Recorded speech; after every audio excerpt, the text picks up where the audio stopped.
Soldier, done, shaped, lodge. तो friends, इन चारों वर्ड्स में आपने नोटिस किया कि हर वर्ड में डी का उच्चारण अलग हो रहा है, अर्थात बदल रहा है। जैसे सोल्जर में डी जॉ के रूप में यूज हुआ, डन में डी डॉ के रूप में प्रयोग हुआ, शेप्ड में डी टॉ के रूप में, और लॉज में डी की कोई आवाज़ ही नहीं आई।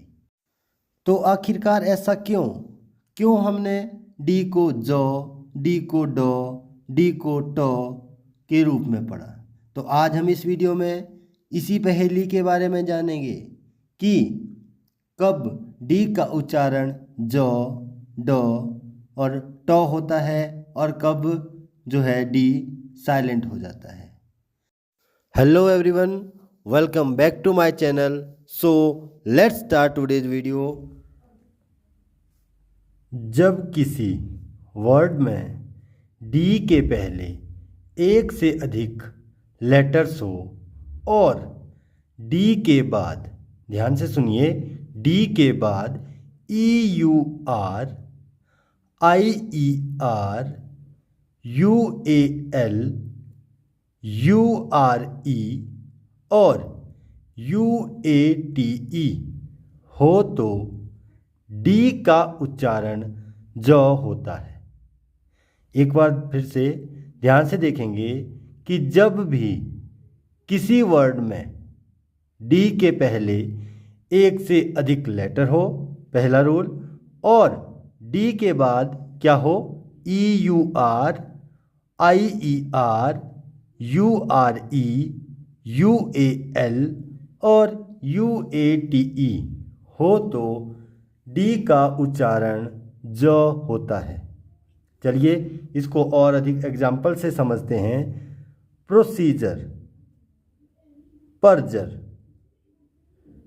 Granger, soldier, gradual, graduate, individual.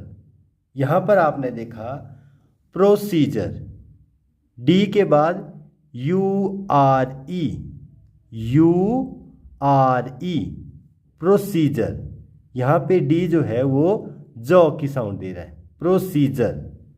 Next perdure, P E R D U R E, perdure, D के बाद यू आर ई, परजर। हम इसको परडर नहीं पढ़ेंगे, हम इसको परजर पढ़ेंगे, परजर। ग्रेंजर, डी के बाद E U R, E U R. तो जब भी डी के बाद ई यू आर आए तो वह ज प्रोनाउंस किया जाता है, ग्रेंजर। इसको हम सोल्डर नहीं पढ़ेंगे, सोल्जर, सोल्जर। डी के बाद आई E are, I E are. जैसा कि रूल में बताया गया है, आई ई आर जब भी डी के बाद आए तो डी जॉ के रूप में उच्चारित किया जाता है। नेक्स्ट ग्रेजुअल, ग्रेजुअल, डी के बाद you A L, gradual. Individual, D के बाद you A L, individual. Graduate, D के बाद यू ए टी ई।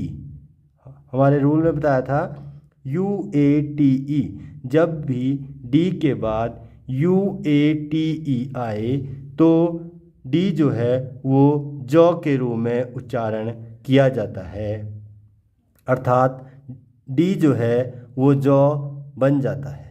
तो आई होप आपको पहला रूल समझ आ गया होगा कि जब भी डी के पहले एक से अधिक लेटर हो और डी के बाद E U R, I E R, U A L, U R E, U A T E हो तो डी का उच्चारण जो हो जाता है। चलिए आगे बढ़ते हैं। रूल नंबर सेकंड, डी को कब डॉ पढ़ेंगे? तो जैसा कि आप जानते हैं डी का उच्चारण मुख्यतः ड होता है, अर्थात ज़्यादातर शब्दों में डी को ड पढ़ते हैं। ज़्यादातर शब्दों में डी को ड पढ़ते हैं। इसमें क्या है, जिस वर्ड में 3 लेटर्स हो और उसमें स्टार्टिंग में डी आए या एंड में अर्थात लास्ट में डी आए तो डी का उच्चारण ड होता है।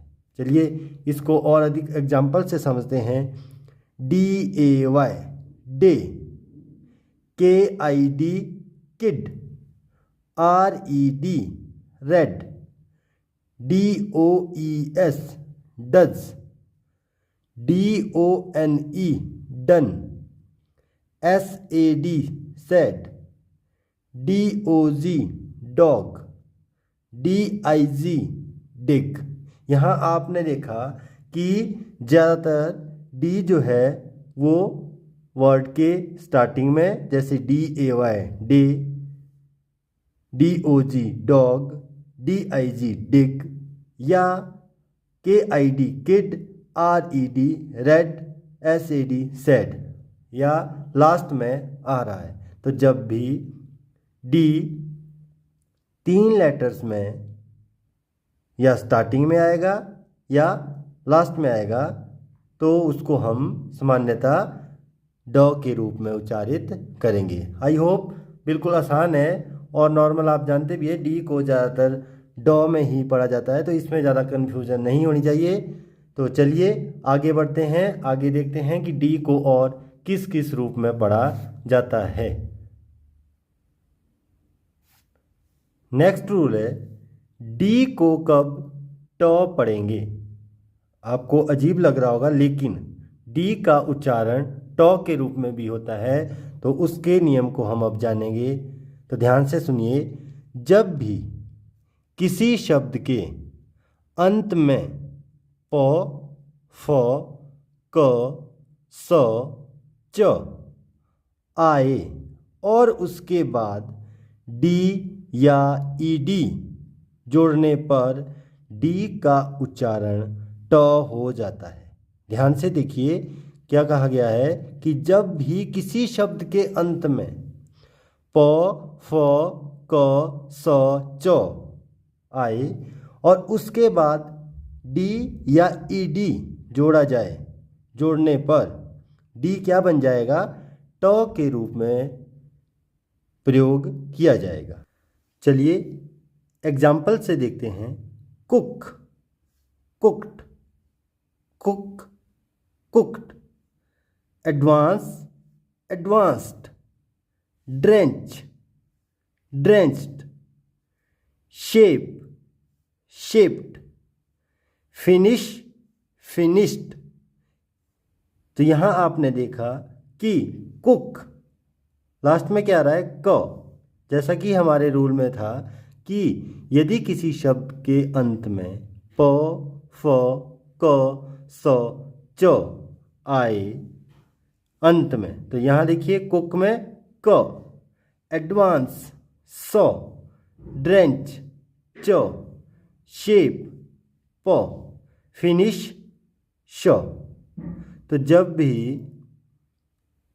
शब्दों के अंत में क, प, स, च आए तो और उसके बाद क्या है, डी या ईडी, डी या ईडी जोड़ने पर, देखिए कुक में ईडी जोड़ा, कुक्ड, एडवांस, एडवांस में हमने डी जोड़ा, advance D, advanced, drench, drench में ईडी, ड्रेंच्ड, शेप, शेप में डी, शेप्ड, फिनिश, फिनिश में ईडी, फिनिश्ड।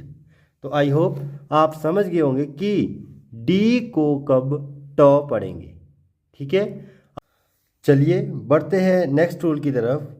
यदि प, फ, क, स, च के अलावा, ध्यान से सुनिए, यदि प, फ, क, स, च के अलावा कोई अक्षर अंत में आए तो उस शब्द में डी और ईडी, डी और ईडी जोड़ने पर डी और ईडी का उच्चारण ड होता है। समझ गए होंगे? तो इसको और अधिक एग्जाम्पल से समझते हैं। Detail, detail, detailed, turn, turned, fame, famed, drive, derived. जैसा कि आप एग्जाम्पल से समझ पा रहे होंगे कि डिटेल अंतिम अक्षर ल, टर्न अंतिम अक्षर न, फेम म, ड्राइव में व। तो इन शब्दों में अंतिम जो शब्द है वो प, फ, क, स, च के अलावा है। और इसमें हमने डिटेल में ईडी जोड़ने पर इसकी जो साउंड है वो ड के रूप में उच्चारित हो रही है। तो हमने इसको डिटेल्ड, वैसे ही टर्न, टर्न्ड, ईडी जोड़ने पर टर्न्ड, फेम, फेम में हमने डी जोड़ा तो ये बन गया फेम्ड, ड्राइव, ड्राइव में हमने डी जोड़ा बन गया ड्राइव्ड। तो आई होप आपको समझ आ गया होगा। हमने पिछले रूल में पढ़ा था कि डी को कब ट पढ़ेंगे। उस रूल में हमने जाना था कि जब भी किसी शब्द के अंत में प, फ, क, स, च आता है और उसके बाद डी या ईडी जोड़ने पर डी का उच्चारण ट हो जाता है। और इस रूल में हमने जाना कि प, फ, क, स, च के अलावा कोई भी अक्षर अंत में आए और उस शब्द में डी और ईडी जोड़ने पर डी और ईडी का उच्चारण ड होता है। तो फ्रेंड्स आगे बढ़ते हैं और देखते हैं अपना रूल नंबर 5। डी का उच्चारण कब इड के रूप में किया जाता है। तो जिस शब्द के अंत में ट या ड का उच्चारण होता है उस शब्द में डी या ईडी जोड़ने पर डी का उच्चारण इड होता है। बहुत ही आसान है, बस आपने यही याद रखना है कि जब शब्द के अंत में ट हो या ड हो, जब ट या ड का उच्चारण शब्द के अंत में होगा और उस शब्द में डी या ईडी जोड़ने पर डी का उच्चारण इड हो जाएगा। चलिए इसको एग्जाम्पल से और अधिक क्लियर करते हैं। Divide, arrest, collect, decide. यहाँ पे जो हमारा डिवाइड है इसमें जो डिवाइड है वो ख़त्म हो रहा है ड, अंत में क्या आ रहा है ड। अरेस्ट अंत में ट, कलेक्ट ट, डिसाइड ड। तो यहाँ पे आपने देखा डिवाइड में हमने जोड़ा ईडी तो ये बन गया divided. Arrest, arrested, collect, collected, decide, decided. तो आसान सा रूल था कि जब भी डी के उच्चारण इड तब होगा जब शब्द के अंत में ट और ड का उच्चारण होगा और उस शब्द में डी और ईडी जोड़ने पर डी का उच्चारण इड हो जाएगा। तो आपको यहाँ तक क्लियर हो गया होगा। तो चलिए आगे बढ़ते हैं फ्रेंड्स। नेक्स्ट है रूल नंबर 6। डी कब साइलेंट होता है, अर्थात इंग्लिश में आप जानते हैं बहुत बार ऐसा होता है कि शब्द में कोई अल्फ़ाबेट लिखा होता है लेकिन उसका जो है उच्चारण नहीं होता, तो उसे हम कहते हैं कि वो शब्द में वो वर्ण साइलेंट है। तो हम यही जानेंगे कि डी कब साइलेंट होता है। तो याद रखेंगे रूल है जो डी साइलेंट होता है इसके रूल है, जिसमें पहला रूल है जब किसी वर्ड में डी के बाद, ध्यान से सुनेंगे, जब किसी वर्ड में डी के बाद जी ई क्या हो, जी ई हो तो डी साइलेंट हो जाता है। समझ गए होंगे कि जब भी किसी शब्द में डी के बाद जीई हो तो डी साइलेंट हो जाता है। चलिए एग्जाम्पल से समझते हैं। एज, ई डी जी ई, एज, यहाँ पे डी क्या है? साइलेंट है। यहाँ हम इसको एड्स नहीं पढ़ेंगे ना प्लेड्स पढ़ेंगे, यहाँ पढ़ेंगे edge, D silent, edge. Pledge, D silent, क्यों? क्योंकि डी के बाद क्या आ रहा है? जी ई। यहाँ पे lodge, L O D G E, lodge. Bridge, D के बाद जी ई, ब्रिज। लेजर, ये लेडजर नहीं पढ़ेंगे, इसको हम लेजर पढ़ेंगे क्योंकि डी के बाद क्या आ रहा है? जी ई। जैसा कि हमारा रूल है कि यदि डी के बाद जी ई हो तो डी साइलेंट हो जाता है। आई होप आपको वीडियो अच्छी लग रही होगी। तो अगर वीडियो अच्छी लग रही है तो वीडियो को लाइक ज़रूर करें, शेयर करते रहें। बजट, बजट, डी के बाद जी ई, बजट। तो आप समझ गए होंगे कि यदि डी के बाद जी ई हो तो डी साइलेंट हो जाता है। चलिए इसी में डी कब साइलेंट होता है इसका रूल नंबर 2 देखते हैं। जब किसी वर्ड में, ध्यान से सुने, जब किसी वर्ड में डी के बाद जे हो तो, पहले हमने देखा था डी के बाद जी ई हो, और यहाँ है डी के बाद जे हो तो डी प्राय साइलेंट हो जाता है, अर्थात डी की आवाज़ नहीं आती है। चलिए एग्जाम्पल से समझते हैं। एडजस्ट, इट्स नॉट एडजस्ट, इसको जो सही प्रोनाउंसिएशन है वो है adjust.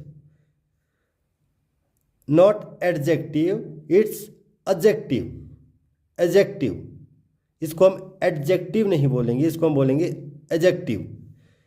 Next adage, not adage, it's adage. तो आई होप आप समझ गए होंगे कि जब भी डी के बाद जे आए तो डी प्राय क्या हो जाता है? साइलेंट हो जाता है, डी की कोई भी आवाज़ नहीं आती है। तो नेक्स्ट,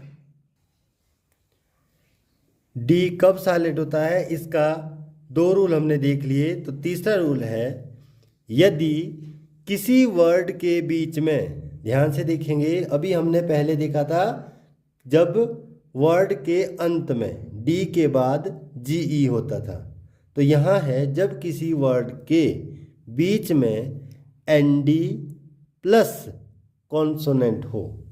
ध्यान से समझेंगे क्या रूल बता रहा है। रूल बता रहा है कि जब किसी वर्ड के बीच में एन डी प्लस कॉन्सोनेंट होगा तो डी जो है साइलेंट हो जाएगा, अर्थात डी का उच्चारण नहीं होगा। चलिए इसको और एग्जाम्पल से समझते हैं। आपने बहुत बार देखा होगा, हम इसको पढ़ते हैं, कई बार इसको पढ़ा जाता है हैंडसम, जो कि इसकी गलत प्रोनाउंसिएशन है। इसको हम हैंडसम ना बोल के हैंडसम बोलते हैं, हैंडसम।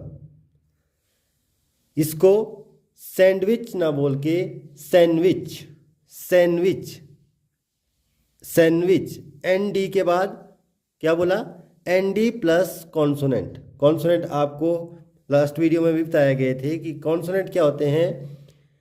हमारे इंग्लिश जो अल्फ़ाबेट है वो 26 होते हैं, उसमें से ए ई आई ओ यू ये हमारे वॉवल्स है जो 5 है। इसके अलावा जो 21 रिमेनिंग रह जाते हैं वो सारे कॉन्सोनेंट है। तो यहाँ पे एन डी के बाद क्या आया? एस, जो कि एक कॉन्सोनेंट है। तो रूल बता रहा है कि एन डी प्लस कॉन्सोनेंट, तो डी क्या हो जाएगा? साइलेंट। तो हैंडसम, सैंडविच, ग्रैंड मदर, इसको हम ग्रैंड मदर नहीं बोलेंगे, इसको हम बोलेंगे ग्रैंड मदर। नेक्स्ट, हैंडकरचीफ ना बोल के इसका सही उच्चारण है वो है हैंकरचीफ, हैंकरचीफ।